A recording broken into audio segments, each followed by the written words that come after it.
In favour of someone, यानी कि इच्छा के अनुरूप, इच्छा स्वरूप किसी चीज को त्याग देना या छोड़ देना क्या कहलाता है? तो उसके लिए जो वन वर्ड है वो है एब्डिकेशन। एब्डिकेशन का मतलब होता है त्याग करना, किसी चीज का त्याग कर देना। So voluntary giving up of throne in favour of someone is abdication. Very good, साथ के साथ बोलोगे तो आपको याद भी होता रहेगा। नेक्स्ट है go away with, do away with, यानी कि किसी चीज से दूर हो जाना, किसी चीज को एंड कर देना, किसी चीज को समाप्त कर देना। उसके लिए हम क्या बोलेंगे? एबोलिश। एबोलिश का मतलब होता है किसी चीज को एंड कर देना या समाप्त कर देना। ठीक है, सो डू अवे विद क्या होगा? One word substitution, yes, abolish. बोलते रहिए साथ के साथ। अबोलिश का मतलब होता है समाप्त करना। तो थर्ड वर्ड है हमारे पास, that is the original inhabitants of a country. किसी कंट्री के ओरिजिनल इनहेबिटेंट्स जो होते हैं उनको हम क्या बोलते हैं? उसको हिंदी में हम बोलते हैं मूल निवासी। तो उसको इंग्लिश में क्या बोला जाता है? बताइए। Very good, Aborigines. एबोरिजिन्स का मतलब होता है जो मूल निवासी हो, ओरिजिन हो, एक्चुअल में उस कंट्री के निवासी हो, उनको ओरिजिनल इनहेबिटेंट्स को हम क्या बोलते हैं? ओरिजिन्स बोलते हैं, जिसका मतलब होता है मूल निवासी।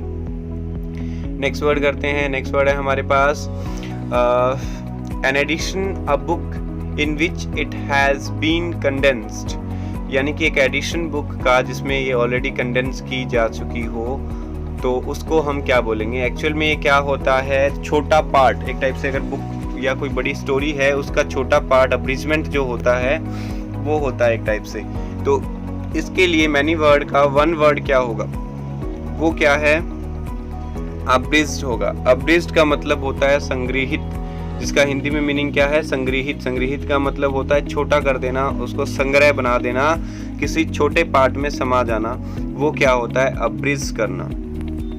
जो इसका फिफ्थ है वन वर्ड, वो क्या है? To do away with rules, यानी कि रूल्स को छोड़ देना, त्याग देना, वो क्या कहलाता है? एब्रोगेट करना कहलाता है। एब्रोगेट का मतलब होता है अभिनिषेध करना, किसी चीज को त्याग देना, रूल्स को छोड़ देना, इन बिटवीन गिव अप करना, ये इसके मीनिंग होते हैं। जिसमें सिक्स्थ पार्ट है वो है मूव फास्टर। मूव फास्टर का मतलब होता है तेज चलने को हम क्या बोलते हैं? एक्सेलरेट करना। हम गाड़ी के एक्सीलेटर पर पैर रखते हैं तो क्या होता है एक्सीलेटर पे? जैसे ही हम एक्सीलेटर को प्रेस करेंगे गाड़ी एक्सेलरेट करने लग जाती है, तेजी से चलने लग जाती है, यानी उसकी एक्सेलरेशन बढ़ने लग जाती है, उसको हम क्या बोलते हैं? Move faster. नेक्स्ट वर्ड है हमारे पास नेक्स्ट वर्ड है, नेक्स्ट स्लाइड में हम करेंगे विच कैन बी अप्रोच, जिसको हम अप्रोच कर सकें, यानी कि जहां तक पहुंचा जा सके, उसको हम क्या बोलेंगे? एक्सेसिबल। एक्सेसिबल का मतलब होता है सुलभ। सुलभ मीन्स जो आपकी पहुंच के अंदर हो, जहां तक पहुंचा जा सके, उसको हम एक्सेसिबल बोलते हैं। कुछ बच्चे इसको गलत प्रोनाउंस करते हैं, इसको एक्सेसिबल बोलते हैं, जो कि इसका गलत प्रोनाउंसिएशन है। आपको क्या बोलना चाहिए? Accessible. Which can be approached, हम क्या बोलेंगे? एक्सेसिबल, सुलभ, जहां तक पहुंचा जा सके। नेक्स्ट वर्ड है to accustom oneself in new climate. नए क्लाइमेट में अपने आप को ढाल लेना, नई जलवायु में अपने आप को ढाल लेना क्या कहलाता है? एक्लीमेटाइज कहलाता है। एक्लीमेटाइज का मतलब होता है जलवायु का अभ्यस्त बनाना। जलवायु का अभ्यस्त बनाना मतलब हैबिट बनाना, उसी इन्वायरमेंट में रहने की, किसी स्पेसिफिक इन्वायरमेंट में रहने की हैबिट बनाना अकस्टम होना कहलाता है। टू अकस्टम मीन्स हैबिचुअल होना किसी चीज़ का। To accustom oneself in new climate, अपने आप को नए इन्वायरमेंट में, नए क्लाइमेट में ढाल लेना क्या करना कहलाता है? एक्लीमेटाइज कहलाता है। एक्लीमेटाइज का हिंदी में मीनिंग होता है जलवायु का अभ्यस्त बनाना, यानी कि इन्वायरमेंट के अकॉर्डिंग अपने आप को ढाल लेना। Very good. So next word है हमारे पास a partner in crime. Partner in crime का क्या मतलब होता है? इसका वन वर्ड क्या होगा? इसका वन वर्ड है अकम्प्लिस। अकम्प्लिस का मतलब होता है साथी। चोरी करने में चोर का साथ देना या कोई अपराध करने में किसी का साथ देना अकम्प्लिस करना कहलाता है। So a partner in crime is accomplice. Very good. इसका मतलब होता है किसी का साथ देना।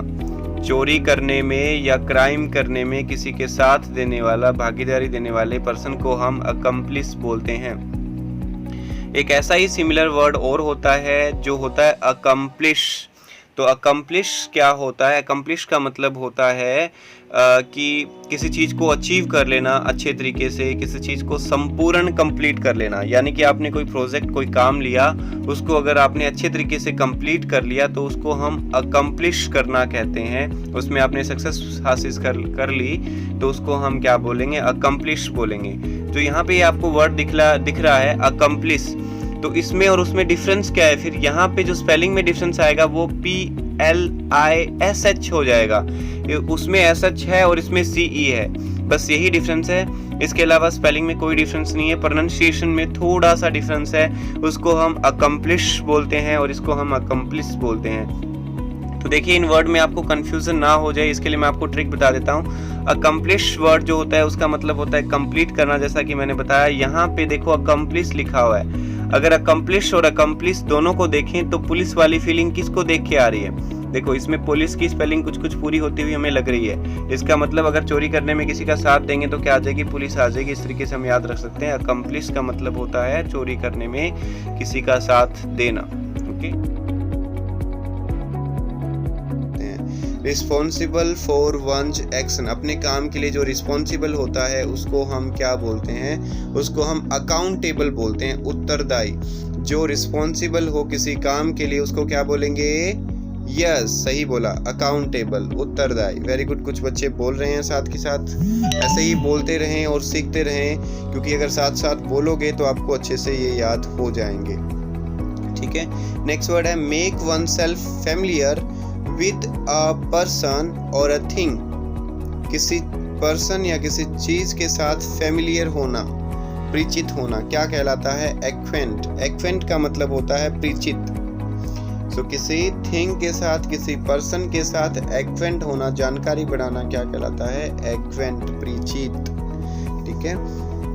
नेक्स्ट है हमारे पास the act of freeing a person from a charge by verdict. The act of freeing a person from a charge by verdict। किसी पर्सन को वर्डिक्ट से आज़ाद कर देना, फ्री कर देना, दोषमुक्त कर देना, क्या कहलाता है? एक्विटल। एक्विटल का मतलब होता है किसी को बाइज्जत बरी करना। किसी को बाइज्जत बरी करना क्या कहलाएगा? एक्विटल, यानी कि दोष मुक्ति। उस प्रोसेस को हम दोष मुक्ति बोलते हैं। नेक्स्ट है, नेक्स्ट स्लाइड में हम कर रहे हैं one word substitution for. Next word है हमारे पास someone versed in the interpretation of numerical data. Numerical data में जो काम करता है, हमेशा इंटरप्रिटेशन करता रहता है, उस पर्सन को हम क्या बोलते हैं? उस पर्सन को हम बोलते हैं मुंशी, यानी कि एक्चुअरी। उसका इंग्लिश में मीनिंग क्या होगा? एक्चुअरी। ओके। नेक्स्ट वर्ड है हमारे पास fifth, a substance that can stick or cause sticking। एक ऐसा सब्सटेंस जो स्टिक हो सकता हो या स्टिकिंग कोज कर सकता हो, यानी चिपक सकता हो, उस थिंग को हम क्या बोलेंगे? एडहेसिव। उसके लिए वन वर्ड जो होगा वो होगा एडहेसिव, यानी कि एक टाइप का गोंद ही होता है जो दूसरी चीज़ों को पेस्ट कर सकता है, दूसरी चीज़ों के साथ जाके स्टिक हो सकता है। उसको क्या बोलेंगे हम? एडहेसिव। Very good. क्या बोलेंगे? यस, सही बोला, एडहेसिव बोलेंगे। नेक्स्ट है हमारे पास the period between the beginning of puberty and adulthood. जो पीरियड है बिटवीन पबर्टी और अडल्टहुड, उस पीरियड को हम क्या बोलते हैं? उसको हम बोलते हैं एडोलेसेंस। एडोलेसेंस का मतलब होता है, एडोलेसेंस का मतलब होगा किशोरावस्था, यानी कि बिगिनिंग ऑफ पबर्टी और एडल्टहुड के बीच की जो स्टेज होती है उसको एडोलेसेंस बोला जाता है, किशोरावस्था। नेक्स्ट स्लाइड में हमारे पास है to falsify a thing by admixture or baser ingredients, यानी कि किसी चीज़ के अंदर एक टाइप से हम कह सकते हैं मिलावट करना। फाल्सिफाई, कोई झूठी चीज़, कोई गलत चीज़ मिला देना। आजकल मिलावटखोरी ज़्यादा चल रही है। जो भी दालें हैं या कोई भी खाने पीने की चीज़ें हैं उसमें मिलावट होती है, तो उसको हम क्या बोलते हैं? अडल्ट्रेशन बोलते हैं। अडल्ट्रेशन का हिंदी में मीनिंग क्या होता है? मिलावट। Very good. क्या मीनिंग होता है? मिलावट। क्या इंग्लिश में बोलते हैं इसको? Yes, adulteration. Very good. So इसमें जो 8th है हमारे पास वो है person who pilot or travel in a balloon, airship or other aircraft। एक पर्सन जो एक पायलट का काम कर रहा हो या ट्रैवल करता हो बलून में या एयरशिप के अंदर, स्पेशली एयरक्राफ्ट के अंदर, तो उस पर्सन को हम क्या बोलते हैं? उसको हम एरोनॉट बोलते हैं। एरोनॉट का मतलब होता है वायुयान चलाने वाला। क्या मतलब होता है? एरोनॉट। एरोनॉट का मतलब होता है वायुयान चलाने वाला। नेक्स्ट वर्ड है हमारे पास science of flight of aeroplanes. जो एरोप्लेन्स की फ़्लाइट की जो साइंस होती है उसको क्या बोला जाता है? उसको एरोनॉटिक्स बोलते हैं। एरोनॉटिक्स। एरोनॉटिक्स का मतलब होता है एक ऐसी साइंस, एक ऐसी फील्ड जो कि स्पेशली डील करता हो फ्लाइट ऑफ एरोप्लेन्स में। ठीक है। नेक्स्ट वन वर्ड सब्स्टिट्यूशन है हमारे पास फियर ऑफ हाइट। कुछ लोग ऐसे होते हैं जिनको हाइट से डर लगता है, यानी कि ऊंचाई पर जाने पे बहुत डर लगता है, बहुत ज़्यादा। तो इसको हम क्या बोलते हैं? इसको हम बोलते हैं एरोफोबिया। एरोफोबिया का मतलब होता है ऊंचाई का डर, ऊंचाई पर जाने का डर को क्या होता है? एरोफोबिया बोला जाता है इसको। नेक्स्ट है हमारे पास person who claims to have great love for understanding of what is beautiful in nature, arts etcetera. एक ऐसा पर्सन जो क्लेम करता है ग्रेट लव, या फिर अपना जो लव है वो शो करता है नेचर के प्रति, और नेचर में जितनी भी ब्यूटीफुल चीज़ है उनकी वो प्रशंसा करता है, उस पर्सन को हम क्या बोलते हैं? उस पर्सन को हम बोलते हैं एस्थेट। एस्थेट का मतलब होता है सौंदर्यवादी, जो हमेशा सुंदर चीज़ों की तारीफ करता है, उस पर्सन को हम क्या बोलते हैं? एस्थेट बोलते हैं। ठीक है। आपने सुना भी होगा एक वर्ड होता है एस्थेटिक लुक। एस्थेटिक होता है बाहर का सौंदर्यपन या उसका दिखावा, कि वो दिखने में चीज़ कैसी है, वो होता है एस्थेट। नेक्स्ट है हमारे पास a list of headings of the business to be transacted at a meeting. A list of heading of the business to be transacted at a meeting। यानी कि सूची एक टाइप से हम कह सकते हैं, लिस्ट या फिर हेडिंग्स की, जो हम एक मीटिंग में डिस्कस करने वाले हो उसको हम क्या बोलते हैं? उसको हम बोलते हैं एजेंडा। एजेंडा का मतलब होता है कार्यसूची, कि हम किसी to increase the gravity of an offense or the intensity of a disease। यानी किसी डिजीज़ की इंटेंसिटी को इंक्रीज़ करना या किसी ऑफेंस की ग्रेविटी को इंक्रीज़ करना, मतलब उसकी स्पीड को इंक्रीज़ करना, इज़ एग्रावेट। एग्रावेट का मतलब होता है किसी चीज़ को छेड़ना या ज़्यादा बढ़ा देना, किसी चीज़ को ज़्यादा वर्षन कर देना, खासकर गंदा कर देना, वो क्या कहलाता है? एग्रावेट करना। तो एग्रावेट का मतलब होता है छेड़ना। To increase the gravity of an offense or the intensity of a disease is called as aggravate। उसको हम क्या बोलते हैं? aggravate बोलते हैं। नेक्स्ट वर्ड है हमारे पास वन वर्ड सब्स्टिट्यूशन में someone who attacks। जो अटैक करता है उस पर्सन को हम क्या बोलते हैं? अग्रेसर बोलते हैं, आक्रामक। आक्रामक। one who attacks is aggressor। Very good. साथ के साथ बोलते रहे हैं। one who attacks is yes अग्रेसर। अग्रेसर का मतलब होता है आक्रामक। नेक्स्ट है फियर ऑफ पेन। पेन का डर। पेन का डर तो सबको ही होता है, लेकिन एक स्पेशल फोबिया होता है जिसको पेन का बहुत डर रहता है, उसको हम क्या बोलते हैं? एग्लियोफोबिया। एग्लियोफोबिया होता है पेन का डर, यानी कि दर्द होने का डर एक टाइप से। तो फोबिया होते हैं अलग अलग इंसान में, किसी को ऊंचाई से डर लगता है, किसी को हाइट, किसी को गहराई से डर लगता है, तो किसी को पेन से डर लगता है, और जिसको पेन से डर लगता है उसको हम क्या बोलते हैं? एग्लियोफोबिया बोलते हैं। नेक्स्ट स्लाइड में हमारे पास वर्ड्स जो हैं, जो सबसे पहले है वो है फियर ऑफ ओपन स्पेसेस और क्राउड। ये काफ़ी इंपॉर्टेंट है। फियर ऑफ ओपन स्पेसेस और क्राउड, भीड़ में जाने का डर या ओपन स्पेसेस में जाने का डर क्या कहलाता है? एगोराफोबिया। क्या कहलाता है? एगोराफोबिया। Very good. साथ के साथ बोलें और आपको ये वर्ड याद हो जाएंगे। भीड़ से डर लगना। तो एगोराफोबिया क्या होता है? फोबिया होता है एक टाइप का, जिसमें हमें भीड़ से जाने में डर लगता है। तो ये लोग क्या करते हैं? अकेले रहना ही पसंद करते हैं, ये कहीं दूसरी जगह नहीं जाते। ये किसी का अपोजिट होता है क्लास्ट्रोफोबिया। क्लास्ट्रोफोबिया क्या होता है? जिसको अकेले रहना पसंद ना हो, अकेले रहने से डर लगता है, उसको हम क्लास्ट्रोफोबिया बोलते हैं। तो अगोराफोबिया का क्या मतलब होगा? भीड़ में जाने से डर। नेक्स्ट वर्ड है हमारे पास, next one word substitution, belonging to a foreign country. Foreign country से बिलोंग करना, दूसरी कंट्री से बिलोंग करना क्या कहलाएगा? एलियन। एलियन का मतलब होता है विदेशी, फॉरेनर एक टाइप से, जो दूसरी कंट्री से बिलोंग करता हो। नेक्स्ट इज अराउज हॉस्टिलिटी और इनडिफरेंस। अराउज हॉस्टिलिटी और इनडिफरेंस, दुश्मनी क्रिएट करने वाला या इनडिफरेंस क्रिएट करने वाले को हम क्या बोलते हैं? एलिनेट करना। एलिनेट करना का मतलब क्या होगा? एलिनेट का मतलब होता है किसी चीज़ को हटाना या फिर रिमूव कर देना, हटाना या फिर रिमूव कर देना। नेक्स्ट स्लाइड पे मूव करते हैं। नेक्स्ट में हमारे पास allowance paid to wife on legal separation.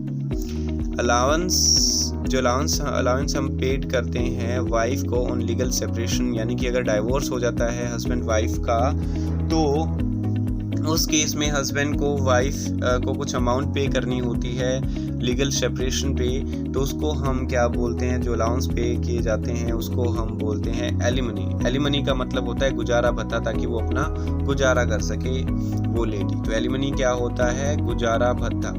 ठीक है। नेक्स्ट है हमारे पास a story in which ideas are symbolized as people. तो एक स्टोरी जिसमें कि आइडियाज को सिंबलाइज किया गया हो लोगों की तरह, एज पीपल। बताइए इसका मतलब क्या होगा? एलिगरी। इसको हम क्या बोलेंगे? एलिगरी। इसका मतलब होता है रूपक। नेक्स्ट है हमारे पास, आप आई होप इसमें समझ गए होंगे। आपको पता है अलंकार होते हैं अलग अलग टाइप के, तो उसमें एक अलंकार बनाया जाता है, उस अलंकार को क्या बोलते हैं? रूपक अलंकार बोलते हैं। नेक्स्ट हमारे पास commencement. Commencement of words with the same letter. Commencement का मतलब होता है शुरुआत होना, किसी चीज का शुरुआत होना। तो अगर सेम लेटर से ही किसी वर्ड्स की शुरुआत होती है तो उसमें कौन सा अलंकार होता है या उसको हम क्या बोलते हैं?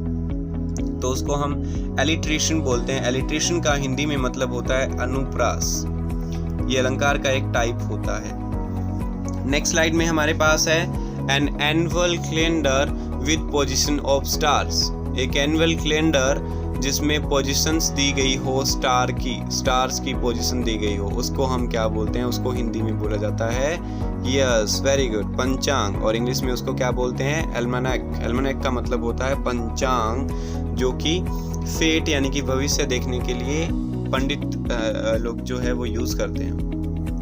नेक्स्ट हमारे पास है 11th, a raised place on which offering to a god are made। एक रेज प्लेस जहाँ पे ऑफरिंग की जाती है गॉड को, यानी कि जो भी मूर्ति वगैरह हो उसके सामने एक स्टेज टाइप में छोटा सा बनाया होता है, थोड़ा सा रेज ऊंचा उठा हुआ पार्ट बनाया जाता है, उसको हम क्या बोलते हैं? उसको हम अल्टर बोलते हैं। अल्टर का मतलब होता है हिंदी में वेदी। नेक्स्ट है हमारे पास a person who loves everybody, or you can also say a person who works for the welfare of other. जो दूसरों के वेलफेयर के लिए काम करता हो, जो दूसरों से प्रेम करता हो, उस पर्सन को हम क्या बोलते हैं? उस पर्सन को बोला जाता है अल्ट्रिस्ट। अल्ट्रिस्ट का मतलब होता है परोपकारी, यानी कि ऐसा पर्सन जो परोपकार के सिद्धांत का या फिर परोपकार के सिद्धांत के ऊपर काम करता है, उस पर्सन को हम अल्ट्रिस्ट बोलते हैं। ऑल्टर एक रूट है लैटिन लैंग्वेज का। ऑल्टर का मतलब होता है अदर। अल्टर का मतलब क्या होता है? अदर। और UIST का मतलब होता है वो पर्सन जो दूसरों के ऊपर ध्यान देता है। तो अल्ट्रिस्ट इसका सही आंसर है। A lover of mankind। A lover of mankind। Gas करिए क्या होता है इसका मीनिंग? लवर ऑफ मैनकाइंड होता है अल्ट्रिस्ट या फिर फिलैंथ्रोपिस्ट। अल्ट्रिस्ट और फिलैंथ्रोपिस्ट वो पर्सन होते हैं जो परोपकारी होते हैं, दूसरों के बारे में सोचते हैं, दूसरों के वेलफेयर के बारे में सोचते हैं, उनको हम क्या बोलते हैं? अल्ट्रिस्ट या फिर फिलैंथ्रोपिस्ट बोलते हैं। तो इन वर्ड्स में भी आप देख सकते हो अल्ट्रिस्ट जो है इसमें ALT दिया हुआ है, ALTR। अगर आपको कोई भी इंग्लिश वर्ड जिसमें आपको ALTR दिखे तो उस वर्ड का मतलब होगा अदर। तो अल्ट्रिस्ट होता है अदर, यानी कि दूसरों के ऊपर ध्यान रखता है, दूसरों के लिए काम करता है। Mankind of one who loves Mankind. इस ऐसे ही फिलैंथ्रोपिस्ट होता है। PHIL का मतलब होता है लव, और एंथ्रोप का मतलब होता है मैनकाइंड, और IST means one who does that. So philanthropist means a person who loves mankind, a lover of mankind is philanthropist, जिसको हम बोलेंगे परोपकारी हिंदी में। सेकंड है हमारे पास a man who does a thing for pleasure and not as a profession, जो profession की तरह काम ना करके प्लेजर के लिए काम करता हो, उस पर्सन को हम क्या बोलते हैं? अमेच्योर बोलते हैं। अमेच्योर का मतलब होता है शौकिया। शौकिया तौर पे जो कोई काम करेगा उसको हम क्या बोलेंगे? अमेच्योर। इसकी स्पेलिंग को माइंड करिएगा, क्योंकि कई बार कॉम्पिटिटिव एग्जाम्स में इसकी स्पेलिंग भी पूछी जाती है कि कौन सी स्पेलिंग सही है, तो इसमें बच्चे कंफ्यूज हो जाते हैं और वो अपनी सोच ज़्यादातर स्पेलिंग वो करते हैं एग्ज़ाम में, वो अटेम्प्ट करते हैं AMATURE कर देते हैं, जो कि गलत है। यहाँ पे RE लास्ट में नहीं आता, क्योंकि वो सिमिलर स्पेलिंग हमें कंफ्यूज कर देती है। यहाँ पे AMATE आएगा, T के बाद E आएगा, फिर UR आएगा। सो मैच्योर का मतलब होता है शौकिया, जो शौक के लिए अपने काम को करता हो, ना कि प्रोफेशन के लिए। नेक्स्ट वर्ड है हमारे पास fear of riding a car. तो डर होते हैं सबका, फोबिया अलग अलग होता है। किसी को हाइट से डर लगता है, किसी को डार्कनेस से डर लगता है, किसी को अकेले रहने से डर लगता है, किसी को गहराई से डर लगता है। तो यहाँ पे है fear of riding a car. किसी को कार चलाने से डर लगे तो उसको हम क्या बोलते हैं? उसके लिए एक स्पेशल वर्ड है, उसको बोला जाता है अमेक्सोफोबिया। क्या बोलते हैं? वेरी गुड, सही बोला, अमेक्सोफोबिया उसको बोलते हैं। साथ के साथ आप बोलते रहें, आपको ये वर्ड्स याद होते रहेंगे। Amaxophobia means fear of riding a car. Next है हमारे पास one who represents a state in a foreign country. एक पर्सन जो फॉरेन कंट्रीज में अपने स्टेट को रिप्रेजेंट करता हो, उसको हम क्या बोलते हैं? वेरी गुड, सोचिए। उसको हम बोलते हैं एम्बेसडर, जिसको हिंदी में बोला जाता है दूत। अ person who represents a state और कंट्री इन फॉरेन कंट्री, अपने स्टेट को जो दूसरी कंट्री में रिप्रेजेंट करता है, उसको हम क्या बोलते हैं? अम्बेसडर बोलते हैं, अम्बेसडर। इसकी स्पेलिंग भी ध्यान रखना, क्योंकि काफ़ी कॉम्पिटिटिव एग्जाम्स में इसकी स्पेलिंग भी पूछी जाती है कि कौन सा करेक्टली स्पेल्ड है, कौन सा रॉन्गली स्पेल्ड है। तो आप एम्बेसडर की स्पेलिंग को माइंड करें, इसमें डबल एस आता है, बस यही ध्यान रखना है। कई बार वो स्पेलिंग में हमें डबल बी दे देंगे, डबल एम दे देंगे, ऐसा करके हमें कंफ्यूज करने की कोशिश करते हैं। तो आपको ध्यान रखना है, यहाँ डबल एस आता है। साथ के साथ स्पेलिंग्स पे भी ध्यान दें मीनिंग के साथ। नेक्स्ट है हमारे पास फिफ्थ, एन एक्सप्रेशन और statement that has more than one meaning. एक एक्सप्रेशन और स्टेटमेंट जिसके एक से ज़्यादा मीनिंग हो, उसको क्या बोलते हैं? उसको हम बोलते हैं एम्बिग्विटी। एम्बिग्विटी मीनिंग्स क्या होता है? अस्पष्टता, यानी कि जो चीज़ स्पष्ट ना हो उसको हम एम्बिग्विटी बोलते हैं, जो चीज़ क्लियर ना हो। एन एक्सप्रेशन और statement that has more than one meaning, क्या बोलेंगे उसको? एम्बिग्विटी बोलेंगे। Very good. नेक्स्ट वर्ड है हमारे पास अनसर्टेन और unable to decide about what course to follow, यानी कि जो अभी अनसर्टेन है, अनेबल है डिसाइड करने में भी कौन सा कोर्स चूज किया जाए या कौन सी चीज़ चूज की जाए, तो वो हो जाता है एक टाइप से पजल। यानी कि एम्बिवेलेंट जो होता है उभयभावी, यानी कि दोनों तरफ इच्छा रखने वाला। VAL जो यहाँ पे वर्ड लिखा है वो एक लैटिन लैंग्वेज का वर्ड है, जिसका मतलब होता है विश, और एम्बी का मतलब होता है बोथ, यानी कि दोनों इच्छाएं रखने वाला, दो इच्छाएं रखने वाला, मतलब क्या होगा? एम्बिवेलेंट। नेक्स्ट स्लाइड में हमारे पास वर्ड है a van which is used in transporting wounded और सीरियस पेशेंट्स। तो सीरियस पेशेंट्स को ट्रांसपोर्ट करने के लिए यूज की जाती है, उसको हम क्या बोलते हैं? एम्बुलेंस बोलते हैं। तो सबको पता ही है। नेक्स्ट है हमारे पास वन हु इज लाइकेबल, जो लाइकेबल हो, जिसको सारे पसंद करते हो, वो क्या होता है? एमिएबल, यानी कि सौम्य, गुड नेचर पर्सन। एमिएबल, जिसको सारे पसंद करते हो। नेक्स्ट है पार्शियल और total loss of memory. Memory के लॉस को हम क्या बोलते हैं? चाहे आधी मेमोरी चली जाए या पूरी चली जाए, तो उसको हम क्या बोलेंगे? अमनेसिया। अमनेसिया का मतलब होता है भूलने की बीमारी। नेक्स्ट है a warrant granting releasing from punishment for an offence.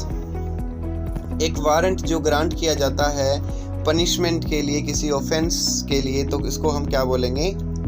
Amnesty. Very good, क्या बोलेंगे? अमनेस्टी बोलेंगे उसको। इसका मतलब होता है आम माफ़ी, यानी किसी से माफ़ी लेना। अमनेस्टी होती है माफ़ी। नेक्स्ट है animals which lives both on land and sea. कुछ एनिमल्स ऐसे होते हैं लैंड और सी दोनों पे रहते हैं, धरती पे भी और इसके अलावा पानी में भी, तो उसको हम क्या बोलते हैं एम्फीबियन। एम्फीबियन का मतलब होता है उभयचर, जो दोनों जगह रह सकते हो उसको हम क्या बोलते हैं एम्फीबियन बोलते हैं। नेक्स्ट वर्ड है हमारे पास to cut off a part of a person body which is infected. Cut कर देना किसी के बॉडी पार्ट को, किसी पर्सन के जो इन्फेक्टेड हो, उसको हम क्या बोलते हैं? वेरी गुड, बताओ। एम्प्यूटेट। एम्प्यूटेट का मतलब होता है अंग विच्छेद करना, किसी बॉडी के पार्ट को काट देना क्या कहलाता है? एम्प्यूटेट। आई होप आपको वीडियो पसंद आई होगी। अपने दोस्तों के साथ ज़रूर शेयर करें ताकि वो भी इस वीडियो का फ़ायदा उठा सके और अपने आने वाले कॉम्पिटिटिव एग्जाम्स में अच्छे से परफॉर्म कर सके। Thank you, have a nice day, keep learning, keep smiling.